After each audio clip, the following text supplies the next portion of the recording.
when I had my daughter, I said, okay, here's the plan. We're going to work hard. We're going to really, really grind. And then at some point, before you're 5, and I'm telling her this, before you go to kindergarten, I'm going to have my own business. And that was my plan. And so what I did is I would get up at 4 a.m. I remember when I got my very first client and it wasn't a ton of money, but I was so excited because I said, I'm on the path. I am on the path to where I want to go. And I would get up at 4 a.m. and I would work for maybe 4 until 6. And then I would wake my daughter up and I would get her dressed. I would take her to school and then I would go to work. And then when I came home, I would feed her, play with her, put her to sleep. And then I'd get back on the computer and maybe work from 8 until 11. And then I would do it over again. And then every Saturday, I would hire a babysitter. My babysitter would come and I would spend Saturday mornings working on my business. I did this all of 2017. I had my daughter in March of 2017. I probably started my business in August. So I did it the last quarter of 2017. I did it all of 2018. And I kept getting calls. And then the people who I was working with, they would refer me to other people. By the end of 2018, I had earned enough on my side hustle. I had earned as much on my side hustle as I was making in my full-time job.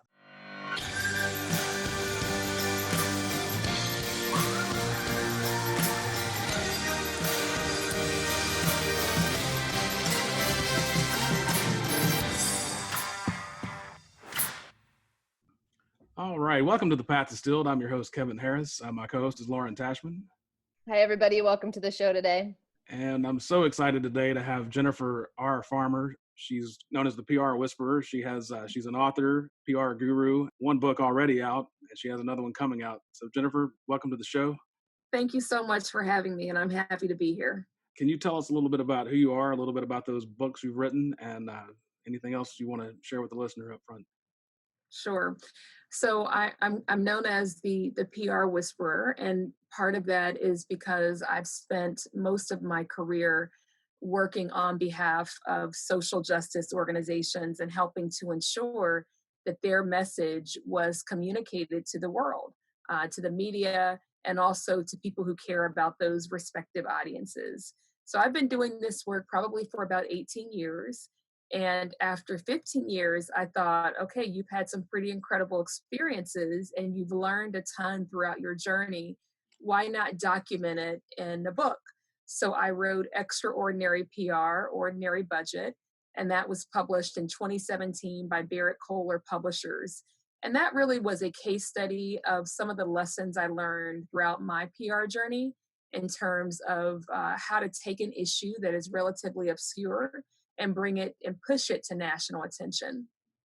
A lot of the work that I'm doing now, in addition to public relations, is really shining a spotlight on what women of color, specifically Black women, experience when they show up in workspaces as either the first person in their family or the first person in their community to have held that kind of role, or the only Black person in an environment. So I wrote a book called First and Only, A Black Woman's Guide to Thriving at Work and in Life. And that's going to come out in February 2021. And I'm super, super excited about that work as well. Yeah, definitely. So can you take us back to your origin story? How did you first get involved in the work that you do? So, as a person, I grew up in poverty, and I grew up watching people struggle, and watching my family struggle and watching the people around me struggle. And as a result of that, somehow I developed a passion for justice. My father always told me to be fair, in everything that you do, be fair. So that was the guidance I got from my father. My mother always said, put God first. And those two, very, very simple, but I took them to heart. And so throughout my life, I have tried to be fair with the people who I interact with. And when I have seen that people are not treated fairly, I have tried to advocate on their behalf. And there are a lot of different tools that you do that. In today's day and age, a lot of people are talking about grassroots organizing and the work that organizers do to bring issues that are on the sidelines to the mainstream.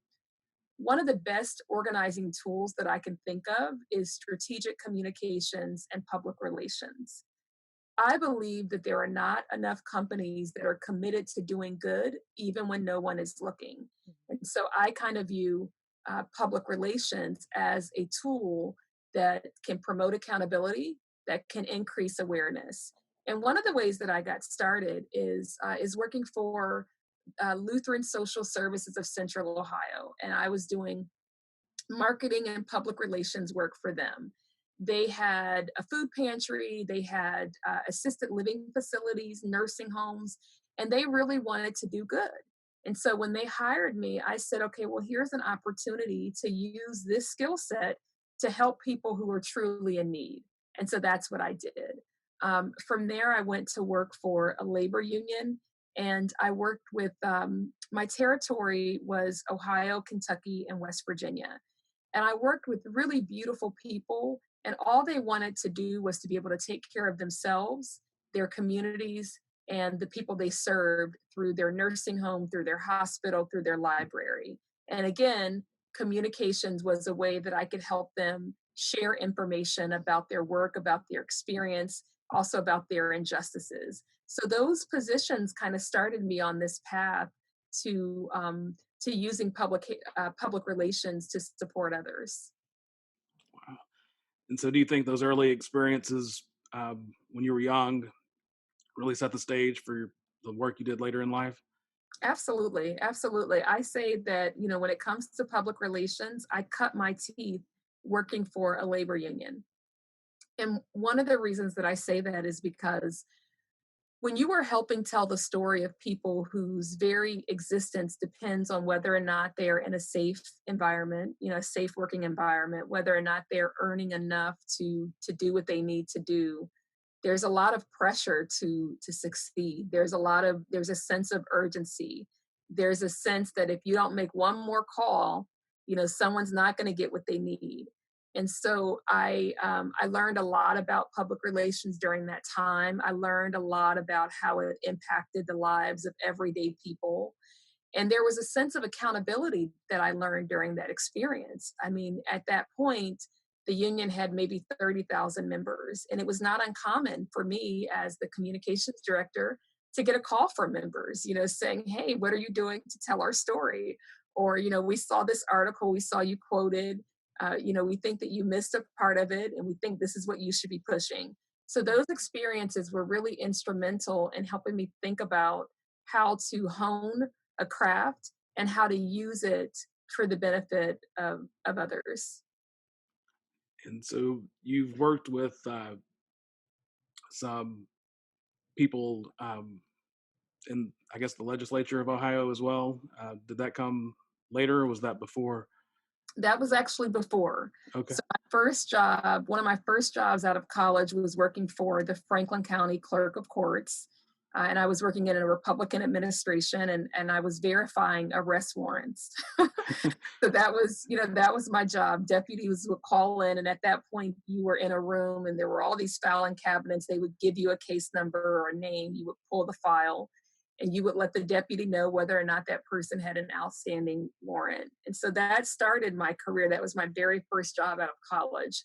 When I left there, I eventually made my way to the Ohio House of Representatives, and I worked as an administrative aide. So I have worked in the Ohio House of Representatives, in the Ohio Senate, and then also for the former governor of Ohio, Ted Strickland. My career, if you look at my career, I've only done strategic communications and politics, with the bulk of it being strategic communications. And so when did you start realizing that you were really good at this? And that might be a weird question, but Sometimes people will tell you sometimes you can just go about, your life, and you do things that you like, and then you will get feedback from others. And I remember I was working for Mark Mallory. And at the time, he was a state senator. He eventually went on to become mayor of Cincinnati. And he loved my writing. And he would always compliment me on my writing, and I didn't really think anything of it. And he would, he really helped me to believe that I had a gift where writing was concerned. And so he continued to plant those seeds. And I don't think he knew that he was planting seeds. He was just making an observation. And the more he said it, the more I said, okay, well, maybe I am good and maybe I should invest here. And then I noticed that when I went to work for Lutheran Social Services, they would compliment me as well. For me, what I have found throughout my career is the things that I feel deeply about, that I feel passionate about, that sense of justice that we talked about earlier, those are the areas that I tend to excel. And so going about my life trying to do good and trying to be fair, it is very easy to take that underlying commitment, that personal value, and work in that area and then to see fruits. So the first person who really said, you're a really good writer was Senator Mallory, formerly or Mayor Mallory. And so did it take you some time to start buying into that, or did you, what was the process like? Were you doubting yourself at any point?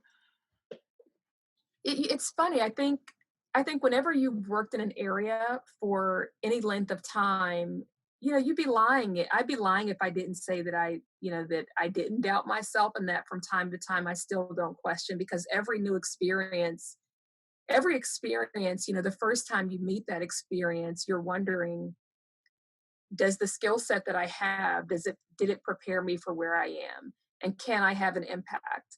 So also sometimes I compete with myself. I think about, I've had a number of wonderful moments in public relations, wonderful moments.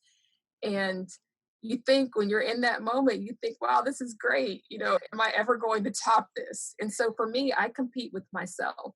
But during times, of course, I've gone through times where I've doubted myself. But what is amazing to me, and I'm sure your listeners can relate to this, is the standards that I have for myself are often through the roof.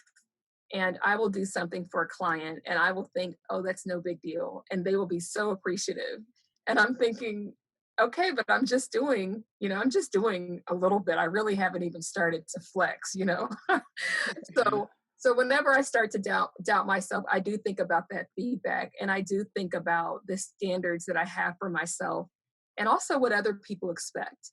And it's reassuring to have this experience continually where I'm thinking, okay, well, what I contributed was not great. And then clients feeling really appreciative about what I may consider to be insignificant. Yeah. You Go ahead, mentioned, Lauren. early, very early on, as you were talking about kind of the origin of your story, how growing up and your parents influenced you. Are there any particular moments or experiences that stand out to you that really ignited that passion that you say you have? For my parents or career wise? Anything that from your kind of your early years, early career. So I'm someone who I am deeply empathetic. And I remember going through, I can be moved by another person's story. I don't have to know the person, but if I hear their story, I can be moved. And I remember I was working for the labor union, and we would do these quarterly meetings with the leadership team. And at that quarterly meeting, I think it was my very first quarterly meeting, and we called them e-boards, which stood for executive boards. There were a number of healthcare workers who stood up and they talked about their struggles. Here they are in the healthcare industry, and they could not afford health insurance for themselves. And when they stood up and shared their story, I remember being moved to tears. And I said at that point, this is why I do what I do. And I was moved to tears, and then I got angry. And then I said, okay, what can I do? From the talents that I have, for the gifts that I've acquired, how can I use my gifts to help tell the story of healthcare workers who do not have healthcare? And so that was really memorable. When I worked for Mayor Mallory, he would sit all of his staff down. So this was before. He would sit all of his staff down and he would give us what's called the charge. And the charge was anchoring our current work in the work of his father, who also served in the Senate, and helping us get focused on why we do what we do. And that was memorable. That was a memorable experience, because it can be easy to go through life, to go through a job and think, okay, well, it's just a job. But every experience that you have can and often does prepare you for something else. And so that those conversations were a lesson to me to take things seriously and to remain anchored to the why. So at what point in this timeline did Spotlight PR come about? For years, I thought about owning my own business, and I thought about working for myself, and I was too scared to do it. I was frightened to do it. I had only worked for other people, and I wondered, well, how do I find clients? And as far back as 2008, I remember a friend saying, Jennifer, you should do it. You're really good. And I said, no, no, I can't do it. No. And so I nursed this idea for a long time. In 2017, when my book came out, something surprising happened. When I wrote the book, I thought, okay, I've written this book. People will hire me to come and give speeches. And so I started, looking for those opportunities. And what happened was people said, no, we want you to do it. You wrote this book on PR. We want to hire you to help us. And that was totally not what I expected whatsoever. I thought I would just talk about it. And so I started getting calls, hey, I'm a small business owner and I really need to raise the profile of my organization. Can you help me? Or, hey, I have a vision for this line of work. Can you help me? And after getting a few of those calls, and I was still full-time employed, but after getting a few of those calls, I said, okay, we might be onto something. At the same time, I had just had a baby and my second child, and I was really, really nervous about how to provide for her future and also how to be present and fully engaged with her in a way that I really, really wanted at that point in my life. And when I had my daughter, I said, okay, here's the plan. We are going to we're going to work hard, we're going to really, really grind, and then at some point, before you're 5, and I'm telling her this, before you go to kindergarten, I'm going to have my own business. And that was my plan. And so what I did is I would get up at 4 in the morning. I remember when I got my very first client, and it wasn't a ton of money, but I was so excited because I said, I'm on the path. I am on the path to where I want to go. And I would get up at 4 in the morning and I would work for maybe 4 until 6. And then I would wake my daughter up and I would get her dressed. I would take her to school and then I would go to work. And then when I came home, I would feed her, play with her, put her to sleep. And then I'd get back on the computer and maybe work from 8 until 11. And then I would do it over again. And then every Saturday, I would hire a babysitter. My babysitter would come and I would spend Saturday mornings working on my business. I did this all of 2017. I had my daughter in March of 2017. I probably started my business in August. So I did it the last quarter of 2017. I did it all of 2018. And I kept getting calls. And then the people who I was working with, they would refer me to other people. By the end of 2018, I had earned enough on my side hustle. I had earned as much on my side hustle as I was making in my full-time job. Like I earned the exact same amount. And I said, okay. And I would do these wagers with God. And I would say, okay, God, I need to make this amount of money. And so if you give me one more client and I make this amount of money, then I will quit my job and I will start my business. And I just kept putting out these wagers and things like that. And then it happened. And finally, in February of 2019, in December of 2018, when I realized, look, you've made as much on your side gig as you have on your full-time job, it's time to quit. And so in December of 2018, I sat my boss down. I gave my boss notice. He was very, very disappointed. But as someone who was self-employed himself, he understood. And in February of 2019, I left my job and I've been working for myself since. Wow. So putting in long hours to get it up and running, is it everything you'd hoped it to be? Has it worked? Are you It satisfied? is. It is. And, because I've been in public relations for so long, I knew a lot. And I felt as though I had gotten to a career where I had gotten to a point where I was not learning.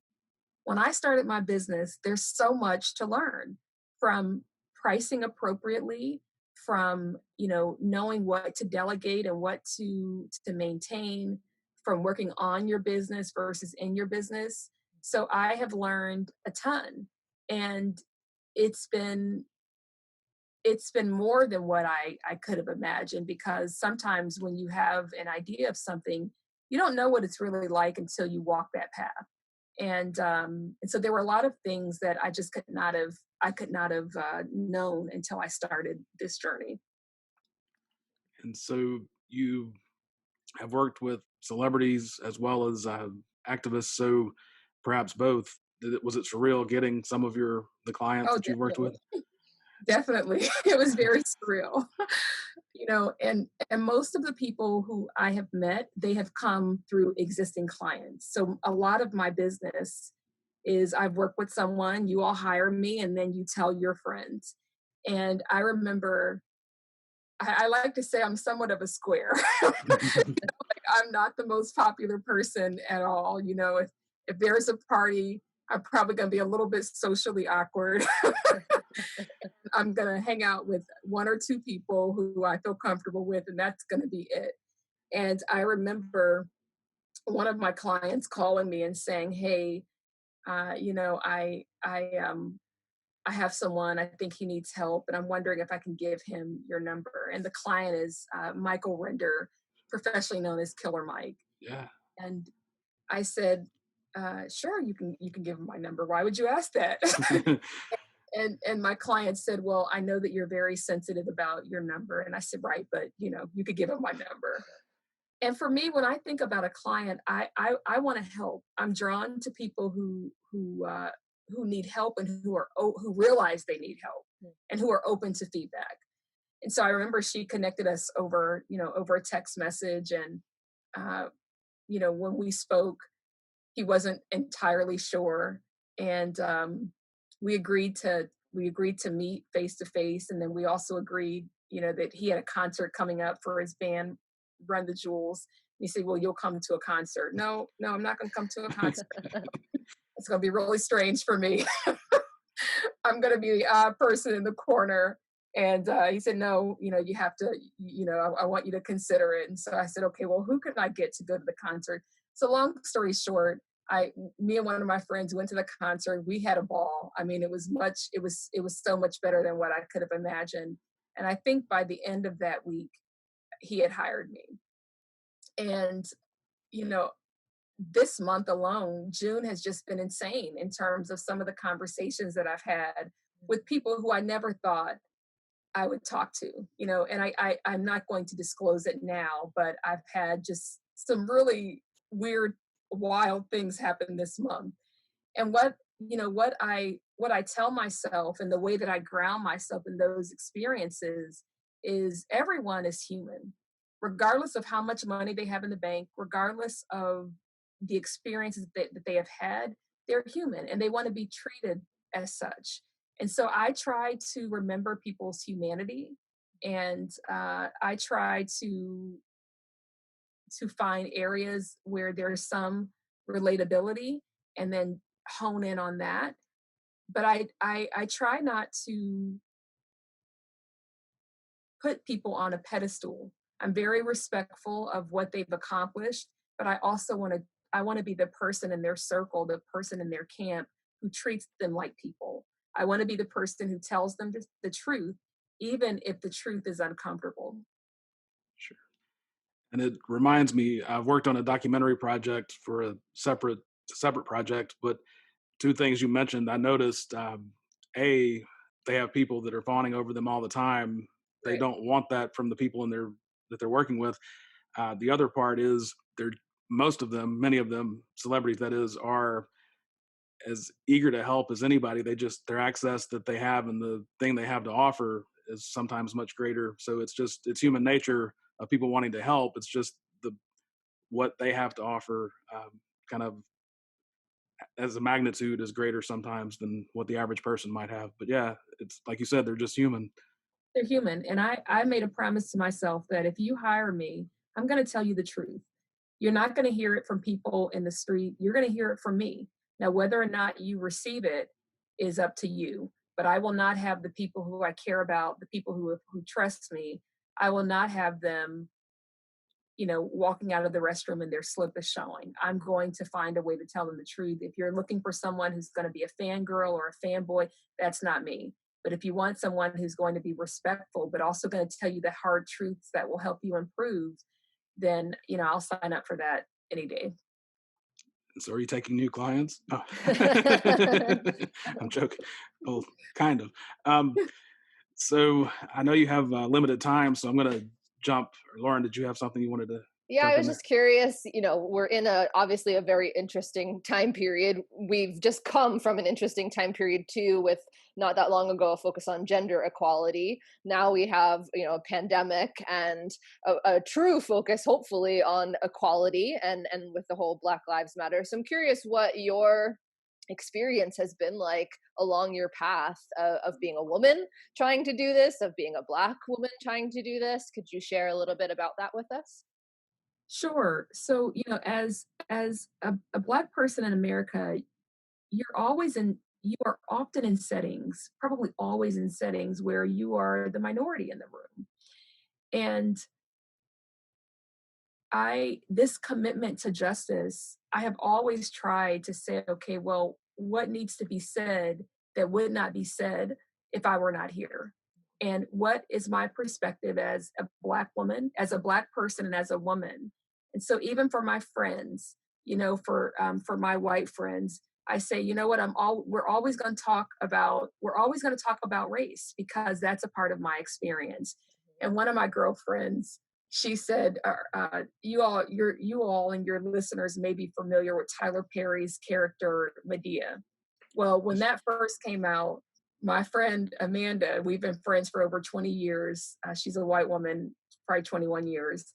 And so when Medea came out initially, I took Amanda to the movies and we went to see it. And years later, we were in a meeting together and she said something about Medea and people turned around and they said, you know about Medea? She said, of course I know about Medea. And so I feel like if I'm in your life, my responsibility to you, just like clients, is to tell the truth and to not sugarcoat any aspect of my identity. And that's what I try to bring. There are spaces where it's not wanted. And there are spaces where people, they want to understand, they just don't understand. And, you when you get to the sense that people they refuse to hear, they don't want to hear, you find a way to extricate yourself from those situations or to shore yourself up and guard yourself. So throughout my career, I've never been able, nor have I wanted to divorce the fact that I'm a woman and the fact that I'm Black. And one of the reasons that I wrote my book, First and Only, A Black Woman's Guide to Thriving at Work and at Life, is because throughout various experiences, I've noticed the way that Black women can be policed over our hair, over our tone, over even our shape. And at first I thought, well, maybe this is just something that I'm getting, maybe other people are not getting. But as I started listening to other people tell their story, I said, no, this is happening a lot. And I noticed that, I'm a huge fan of leadership and business and self-help. And I noticed that a lot of the books that I was getting, as remarkable as they were not talking to the racism and the sexism that Black women experience. And I said, wait a minute, this was a great book, but it won't prepare me for how to deal with feedback that is racialized or that is gendered. And so that's when I started, writing my book, because I wanted to say to Black women, I see you. I understand what you're going through. Here's how I am coping. Here's how other people are coping. And I also wanted to say to white managers, if you are looking at leadership books and your leadership books are silent on race, you can only be so helpful, and there's only so far you can take your team. And so I wanted to be able to offer something to both Black women and also to managers and coworkers so that people are more aware of how they show up, of the impact they're having, of the things they say. Because sometimes, we can make comments and not really understand how those comments impact others, or you could say something and a person will have a reaction that seems to you that it's outsized.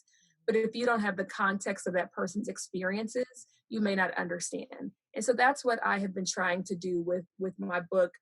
And one thing about this time is, I've actually been surprised that I've been surprised that this moment has led to so many people really, really thinking about race in a way that I've not seen in my lifetime. And I was also surprised. I started getting notes from white colleagues and vendors, and that surprised me. So I'm obviously sad for how we got here, but I am hopeful that people are at least starting to have a conversation again in a way that I have not seen in my life. And hopefully not just a conversation, but actual action and sustainable Definitely. change. Yeah. Yeah, definitely. So yeah, so I'm looking forward to that book. I'm glad I gave Lauren the floor to ask that question. That's um, so because we are limited on time, I want to switch gears to some of the other questions we asked. What have you learned about yourself during your journey? That's a tough question. That's a tough question, Kevin. I've learned to trust my instinct, and I've learned to trust myself. There are so many things in life that there are so many messages that I think women get that, to second guess yourself, and I've learned to trust myself. I have learned that your body knows. And so sometimes the reactions that you have, we brush those reactions off and say, oh, it's nothing, let me keep forging ahead. But sometimes those reactions are to say, no, that's not the way, don't forge that way. I've learned that I have to be really, really intentional when I give direction, to give the context for people who are working with me, and not just the demand or the request, but to give the context behind the request. And what advice would you give an aspiring entrepreneur or even a PR specific or even an activist, whichever or all? One piece of advice is get as much experience as you can. When you have varied experiences in so many different areas, it makes you stronger, it makes you sharper. And so get as much experience. And the other piece is to be intentional about surrounding yourself with people who are different from you. Each difference is going to bring something in your life. We can only see what we can see based on our personal experience, our history, but then also who the people in our circle.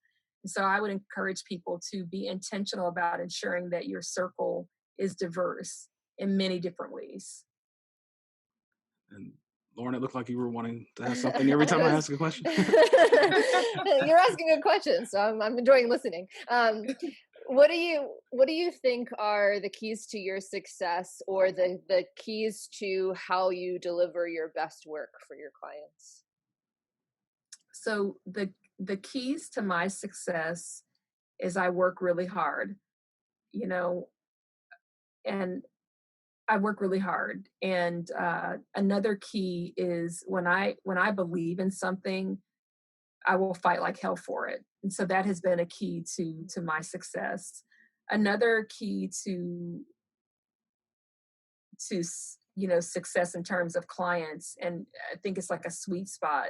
When I meet people who are open and who are open to try different things, I have found that it's a more productive relationship, because sometimes you can enter a situation and you can have an idea for how you think it might work. But if you're not getting progress using that idea, then you have to switch it up. And people who are flexible and open, that tends to, that it tends to lend itself to better outcomes. Sure. So we told you before we got started that Dr. Anders Ericsson was a mentor to both of us, and it was really the impetus for starting this podcast and exploring people's paths. And one of the enduring debates that he certainly was always interested in discussing was the role of nature versus nurture. And, are we born, to do what we do, or are we made and evolve it over time? So what are your thoughts on that? What do you attribute to each of those options, I guess we could say? I think that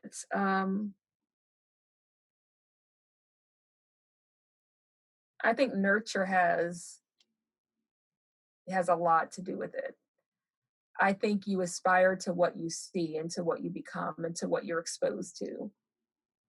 And I think that, I look at someone like myself, and I've gone farther in my career than my parents ever had and probably ever dreamed of. I was talking to my father. I spent Father's Day with my dad, and I was talking to him, and he said, I was sharing with him some of the things that have happened in June. Like I said, June has just been a blockbuster month. And he was scratching his head, and he said, I don't know what to say. It's hard to believe that, you could experience some of this stuff. And I think I've just had so many different experiences that have helped to create the person that I am today. And a lot of that is nurture. So yeah.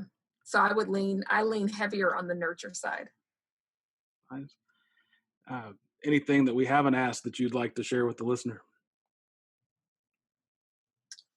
I don't think so. I mean, you've asked some really good questions. Oh, well, thank you. Well, I hope the listeners will check out both of your books. The pre-order, you said, this is beginning in August. Sure. The pre-order for First and Only: A Black Woman's Guide to Thriving begins on August 16th, and Extraordinary PR, Ordinary Budget is available now. The wrap-up question we always ask is, what is the biggest takeaway from your story? Thank you. Oh, I don't know. I mean, that's a really good question. What's the biggest takeaway?